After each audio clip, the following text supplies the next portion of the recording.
Hallo Jakob. Hi Marie. Apfel? Ja, klar. Danke. Du, ich habe in meinem Stundenplan gesehen, dass ich morgen ein Poll-Seminar habe. Weißt du, was es ist? Du meinst problemorientiertes Lernen bestimmt. Ja klar, das hatte ich schon total oft. Du bist mit deiner Gruppe zusammen in einem Seminarraum und ihr versucht anhand einer festgelegten Struktur einen medizinischen Fall zu lösen. Der ist meistens recht authentisch, weil der halt aus der Klinik kommt oder aus dem Rettungsdienst und dort halt schon mal vorgekommen ist. Cool. Wollen wir mal eine Runde drehen und du erzählst mir mehr? Ja klar, können wir machen. Das Besondere an POL ist, dass es ein selbstbestimmtes und entdeckendes Lernen ist. Die Studierenden diskutieren miteinander, sammeln Differentialdiagnosen und legen diagnostische Schritte fest. So kommen sie gemeinsam Schritt für Schritt zu ihrer Diagnose. Ganz anders als der Frontalunterricht in den Vorlesungen. Heißt das, dass es gar keinen Dozenten gibt? Doch. Jede Gruppe hat einen eigenen Tutor. Der hält sich aber normalerweise im Hintergrund und gibt nur auf gezielte Nachfragen Informationen raus. Die Studierenden haben während der Diskussionsphase die Möglichkeit, nach Ergebnissen aus dem Anamnesegespräch oder nach Befunden aus den Untersuchungen nachzufragen. Das ist ja interessant. Und was ist das für eine festgelegte Struktur, von der du gesprochen hast? Dabei handelt es sich um die 8 Polschritte, in die die Bearbeitung des Falles gegliedert ist. Diese strukturieren die Diskussion und sorgen für eine geregelte und überlegte Diagnosefindung. Die Schritte orientieren sich an der Vorgehensweise eines Arztes, wenn er vor einem neuen Patienten steht. Als erstes werden unbekannte Begriffe in der Fallvignette geklärt. Dann wird das beschriebene Problem definiert. Basierend darauf werden im 3. Schritt Hypothesen gesammelt. Im 4. Schritt werden die Hypothesen anhand weiterer Informationen strukturiert. Um Wissenslücken zu füllen, werden Lernziele formuliert, die zu Hause im Eigenstudium recherchiert werden.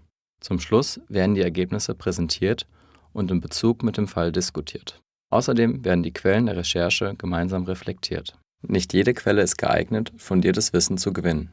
Es gehört zur wissenschaftlichen Herangehensweise dazu, Informationen und deren Quellen kritisch zu hinterfragen. Also wenn ich so an meinen ersten Polfall zurückdenke. Hallo zusammen. Ich bin heute euer Tutor und freue mich, das Poll-Seminar mit euch durchzumachen. Wir kümmern uns heute um den Fall Notfall im 8. Stock. Aber bevor wir da mit der Fallbeschreibung anfangen, müsste ich noch 2 Rollen vergeben. Zum einen hätten wir da gerne einmal den Schriftführer. Ich bin der Schriftführer. Sehr schön. Und das zweite, was wir noch brauchen, wäre für die Gruppe ein Moderator. Das kann ich machen. Danke. Der Schriftführer hält alle gesammelten Informationen und Hypothesen der Gruppe stichpunktartig fest. So hat die Gruppe alle wichtigen Informationen immer vor Augen. Der Moderator achtet auf die Einhaltung der 8 Schritte und sorgt für eine konstruktive Atmosphäre während der Diskussion. Er achtet darauf, dass jeder zu Wort kommt. Bei Bedarf bekommt er Unterstützung durch den Tutor. Vom Rettungsdienst erfährt der Arzt nur wenige wichtige Informationen, die die Studierenden aus der Fallbeschreibung entnehmen.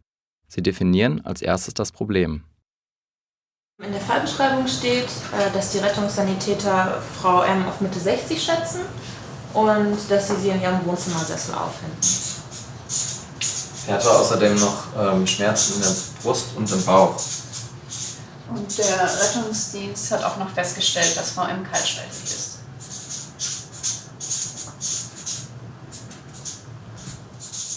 Die Ärztin in der Klinik hat nun ein paar Informationen über den Patienten bekommen und überlegt, welche Differentialdiagnosen in Frage kommen. Das ist wichtig, um in einem Anamnesegespräch die entsprechenden Fragen stellen zu können.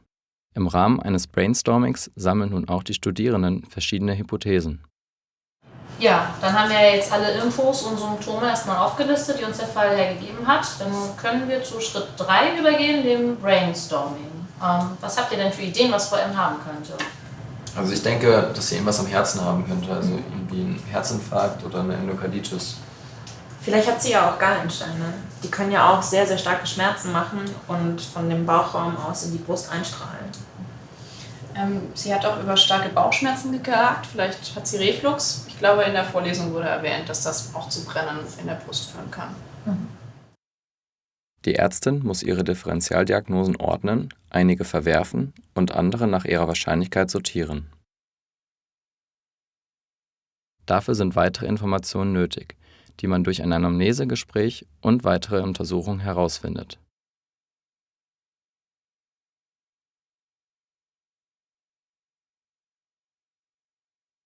Anstelle eines direkten Kontaktes mit einem Patienten fragen die Studierenden den Tutor gezielt nach Informationen. Der Tutor verfügt über alle Informationen, Werte und Befunde der Patientin. Die Fragen an den Tutor sollen präzise formuliert und eine sinnvolle Reihenfolge der Diagnostik eingehalten werden. Raucht unsere Patientin denn? Und wenn ja, wie viel? Ja, Freundin raucht seit ca. 20 Jahren ein Päckchen pro Tag. Nimmt vor allem regelmäßig Medikamente an? Ja, und zwar ca. 500 Milligramm Metformin täglich zweimal. Was hören wir denn, wenn wir die Wange ausdosieren? Ihr hört ein vesikuläres Atemgeräusch über den beiden Lungenflügeln. Ich würde gerne wissen, wie hoch Frau M's Blutzucker ist.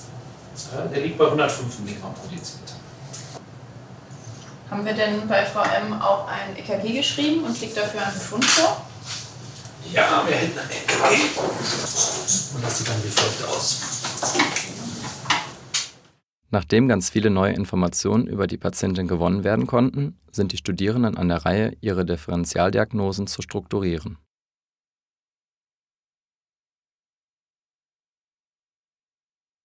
Ja, jetzt haben wir ja doch noch einige neue Informationen über unsere Patientin erfahren. Ich würde sagen, wir strukturieren das jetzt mal und überlegen, welche unserer Hypothesen wahrscheinlicher geworden sind und welche wir auch schon wegstreichen können. Ja. Also ich würde sagen, die Hypoglykämie können wir ausschließen, weil der Blutzucker normal war. Den Reflux sehe ich eher als unwahrscheinlich an. Also sie hat irgendwie nicht die klassischen Risikofaktoren dafür. Ich bin mir aber auch nicht ganz sicher. Was meint ihr denn? Also ich weiß nicht, aber vielleicht können ja die Tabletten, die sie nimmt, Reflux als Nebenwirkung verursachen. Darüber haben wir ja bis jetzt noch nichts gelernt.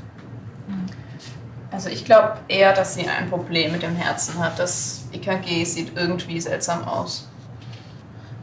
Also ich weiß auch nicht, wie man einen Herzinfarkt oder eine Endokarditis im EKG erkennen kann. Aber irgendwie sehen diese Wellen schon komisch aus. Also ich glaube auch, dass sie irgendwas am Herzen hat.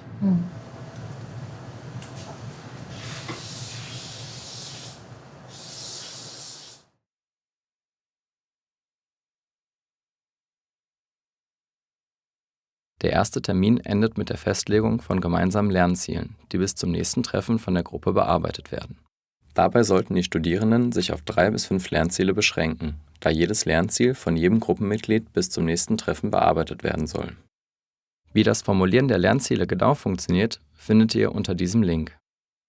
Jede Polsitzung besteht aus 2 Terminen, zwischen denen ein paar Tage Zeit liegen, in denen jeder Studierende der Gruppe die Lernziele bearbeiten kann. Also ich habe jetzt noch nicht genau verstanden, wie man ein EKG genau liest und interpretiert. Vor allem nicht in Bezug auf einen Herzinfarkt. Vielleicht können wir das noch mit in unsere Lernziele mit aufnehmen. Ja, Würde ich sagen. Lass uns das auf jeden Fall machen.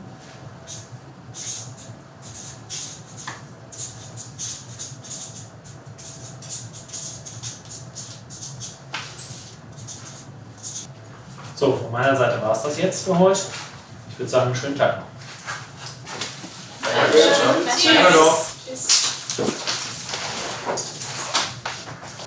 Das ist ja ein Cliffhanger. Und habt ihr bis zum 2. Termin alles herausfinden können? Stimmte eure Vermutung? Das erzähle ich dir gleich noch. Das Wichtige an Pol ist, dass die Diagnose nicht das Ziel ist, sondern der Weg dahin. Und diese Hebung hier zeigt einen Herzinfarkt. Das habe ich im Buch EKG für Isabel gelesen. Und wir hatten ja auch das Lernziel mit den Nebenwirkungen von Metformin.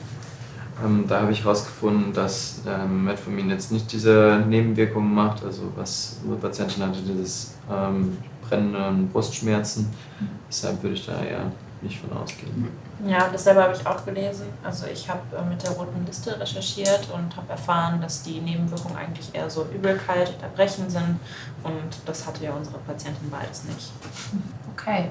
Ja, um das jetzt mal zusammenzufassen, mit der Anamnese aus dem ersten Termin plus unseren Lernzielen, die wir bis heute bearbeitet haben, würde ich sagen, dass unsere Frau M höchstwahrscheinlich an einem Herzinfarkt leidet. Würdet ihr dem auch so zustimmen? Ja, Ja. auf jeden Fall.